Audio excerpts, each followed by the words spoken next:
Halo teman-teman, selamat datang di Sudut Koma. Gue Novi Kurniawan dan hari ini gue mau ngobrolin pengalaman gue baca buku di aplikasi Ipusnas. Oke, mungkin langsung masuk aja ke pembahasannya. Jadi apa sih Ipusnas itu? Ipusnas sendiri adalah aplikasi perpustakaan digital nasional yang sebagaimana perpustakaan pada umumnya, kalian bisa pinjam dan baca buku gratis di sana. Aplikasi Ipusnas bisa kalian akses dan dapatkan di device mobile maupun PC, baik itu merupakan Apple product, Android product, maupun Windows PC. Jadi fleksibel banget dan bisa kalian dapatkan dimanapun. Ada banyak banget buku yang bisa kalian baca secara gratis, baik itu buku fiksi maupun buku non-fiksi, dari mulai buku agama, atau mungkin buku tentang desain dan arsitektur, sampai ke komik ada semua. Banyaklah pilihannya. Kalian bisa baca buku yang pengen kalian baca tanpa harus keluar dan pergi ke perpustakaan fisik, jadi lebih mudah diakses untuk kalian dimanapun dan kapanpun. Nah, walaupun kayaknya Ipusnas ini udah modern banget gitu ya, tapi di sini kita juga masih menemukan sistem kuota buku. Hal seperti ini biasa kita temuin di perpustakaan fisik. Jadi contohnya kita mau pinjam buku di sebuah perpustakaan. Nah, perpustakaan ini cuma punya 5 buku 12 pasang mata. Jadi kalau misalnya kelima buku ini masih dipinjam sama pelanggan lain, ya udah kita nggak bisa baca. Harus nunggu sampai salah satu bukunya dikembalikan. Ini ada plus minusnya sih. Plusnya mungkin kita nggak akan menemukan buku yang dipinjam sampai lama banget gitu. Sampai nggak dikembaliin lah. Karena setiap pembaca akan diberikan waktu 5 hari kalau nggak salah buat baca buku yang udah dipinjam. Jadi siklusnya lumayan cepat lah. Kita nggak perlu nunggu waktu terlalu lama untuk pinjem buku yang pengen kita baca. Nah, negatifnya mungkin buat kalian para pembaca yang slow reader lah kayak gue, akan menemukan kalau waktu pinjam 5 hari ini kurang lama. Kalau misalnya kalian belum selesai baca bukunya, kalian bisa pinjam lagi buku tersebut asalkan belum dipinjam sama pembaca lainnya. Nah, lalu apa aja sih fitur-fitur dan keunggulan dari aplikasi Ipusnas ini sendiri? Selain ribuan pilihan buku yang bisa kalian baca secara gratis, banyak banget fitur-fitur di aplikasi Ipusnas ini yang gue pribadi juga suka gitu. Yang paling gue suka mungkin user interface-nya ya. Gue sendiri merupakan anak desain dan gue nganggep kalau user interface di aplikasi Ipusnas ini lumayan oke, lumayan bagus, dan yang paling penting adalah user friendly. Jadi ramah banget buat kita sebagai pembaca baru yang pengen nyoba untuk baca e-book. Walaupun kalau gue ditanya apakah ada hal-hal yang bisa di-improve dari UI-nya, gue pasti akan ngasih input sih, tapi untuk saat ini sudah cukup baik lah. Untuk pengalaman membaca, kita diberikan opsi untuk mengganti mode baca, yaitu mode siang dan mode malam. Kalian bisa ngatur kontrasnya, jadi nyaman banget buat kalian yang pengen baca sebelum tidur. Kalian juga bisa ngatur mau baca mode scroll, mode slide, atau mau ngeflip, flip atau apa ya. Yang jelas kayak lagi buka buku gitu loh. Itu kalian bisa personalize sendiri, ada tracker halamannya. Jadi kalian udah baca berapa halaman dari berapa halaman. Kemudian ada fitur search. Ini berguna banget buat kalian yang baca buku buat referensi ngerjain tugas. Kalian lagi baca buku non-fiksi terus pengen langsung nyari ke bagian yang kalian butuhkan tanpa harus buka table of content, itu bisa. Tentunya ada fitur bookmark, dan untuk kalian yang suka menganotasi buku kalian, di sini juga bisa. Walaupun gue cuma menemukan fitur itu di aplikasi mobilenya ya, karena somehow di versi PC gue nggak bisa menganotasi. So ya, itu tadi gambaran awal tentang aplikasi Ipusnas itu apa dan fitur-fiturnya apa aja. Sekarang kita masuk ke pengalaman gue baca buku di Ipusnas dan hal-hal yang menurut gue bisa di-improve. Gue sendiri udah tahu aplikasi Ipusnas ini dari lama, udah sempet download bahkan, tapi belum sempet baca. Sampai akhir tahun kemarin, akhir tahun 2023, waktu gue nonton review buku Red Rising dari channel Resensi Tawang. Di situ gue komen kalau gue juga pengen ngikutin seri Red Rising ini. Tapi sayangnya bukunya udah susah banget lah untuk dicari, udah langka banget lah. Dan untungnya komen tadi dibales dan gue dapet info kalau ternyata buku ini bisa dibaca secara gratis di aplikasi Ipusnas.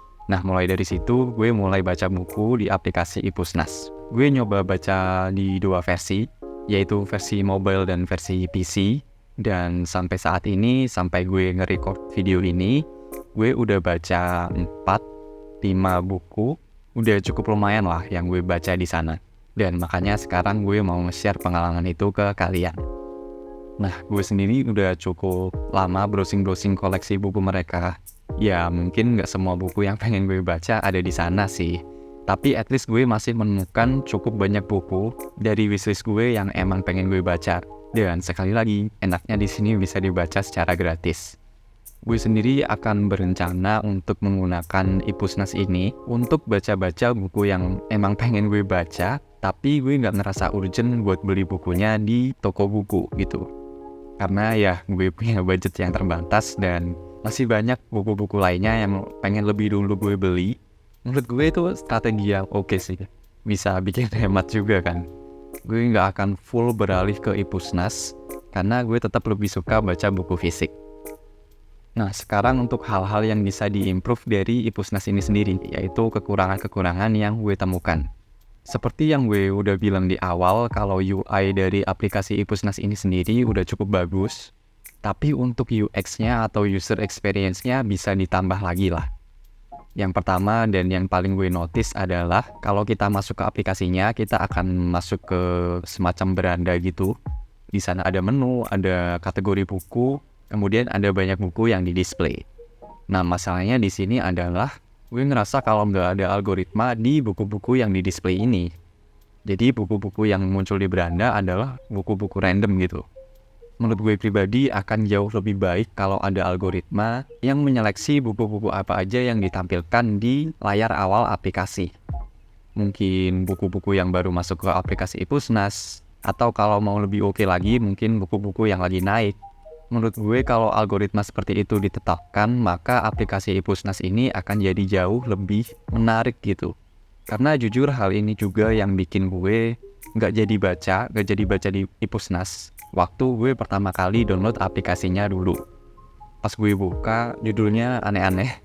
Pas gue buka, nggak ada judul yang gue kenal. Semuanya niche banget gitu. Jadi gue mikirnya ini kayak aplikasi yang cuma ngasih opsi buku gratis yang kurang populer. Kayak contohnya di layar awal menampilkan buku resep misalnya. Ataupun buku belajar bahasa Jepang. Itu kan niche banget ya. Harusnya buku-buku kayak gini tuh cuma muncul kalau kita nge-search bukunya. Bukan sesuatu yang kita jual di depan. Ini deh, sesimpel kalian lihat toko buku lah. Pasti buku yang dipajang di depan adalah buku-buku yang baru rilis atau buku-buku yang populer lah.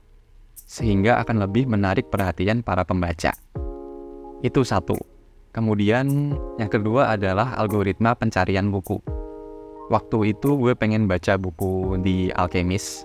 Dan gue tahu kalau dulu gue pernah lihat versi buku The Alchemist yang baru.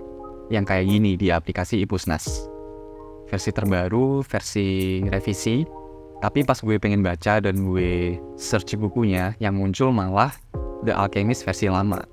Jadi gue harus nge-scroll lagi, nyari-nyari bukunya, nyari buku yang versi revisi yang pengen gue baca. Yang mana itu lumayan nyusahin sih. Ya gue tahu ini gratis, gue gak bisa komplain terlalu banyak. Tapi at least kalau algoritma pencariannya lebih baik, jadinya akan sangat memudahkan para pembaca untuk menemukan buku yang pengen mereka baca. So itu poin kekurangan kedua yang bisa diimprove. Kekurangan lainnya yang bisa diimprove adalah sistem bookmark dari aplikasi Ipusnas ini. Jadi kan gue coba baca buku di Ipusnas ini melalui 2 device ya. Satu device mobile dan satu device PC. Nah, gue menemukan kalau misalnya gue habis baca gitu di mobile, gue sampai di halaman sekian dan gue nge-bookmark bukunya. Kemudian saat gue pengen baca buku itu lagi di device lain, di PC, bookmark gue tuh hilang. Nah, dari situ gue mikir kalau mungkin sistem bookmark di sini lebih ke lokal gitu ya, ke device. Jadi tidak terintegrasi walaupun kita pakai satu akun. Gue ngarep ini dibenerin deh. Kemudian gue juga menemukan perbedaan antara versi mobile dan versi PC, di mana di table of content-nya waktu gue baca satu buku, di table of content versi mobile hanya menampilkan chapter besar bukunya aja, subbabnya nggak ada. Sementara di versi PC jauh lebih lengkap, contohnya seperti ini. Ada bagian buku, ada bab buku, jauh lebih lengkap lah. Kemudian yang terakhir, ini yang paling annoying, adalah bug atau error yang gue temukan di aplikasi Ipusnas versi PC. Aplikasinya tuh nge-crash terus, men. Tiap gue lagi asik baca, tiba-tiba nge-close gitu. Kalau hal-hal tadi merupakan kekurangan yang bisa di-improve, kalau ini menurut gue udah bug atau error sih. Dan gue cuma menemukan hal ini di versi PC-nya. Sementara kalau versi mobilnya bisa aman-aman aja. So ya, mungkin itu aja yang pengen gue bahas. Pengalaman gue baca di aplikasi Ipusnas, poin plusnya dan kekurangannya. In the end, gue masih berterima kasih sih sama timnya Ipusnas. Karena gue bisa baca buku secara gratis dan legal. Dan gue berencana untuk bikin video rekomendasi bacaan-bacaan yang bisa kalian baca di aplikasi Ipusnas ini. Dan harusnya kalau lancar dan sesuai rencana, akan tayang setelah video ini tayang. So ya, itu aja untuk hari ini. Seperti biasa, terima kasih sudah dengerin. Gue Novi Kurniawan dan sampai jumpa di halaman selanjutnya. Thank you.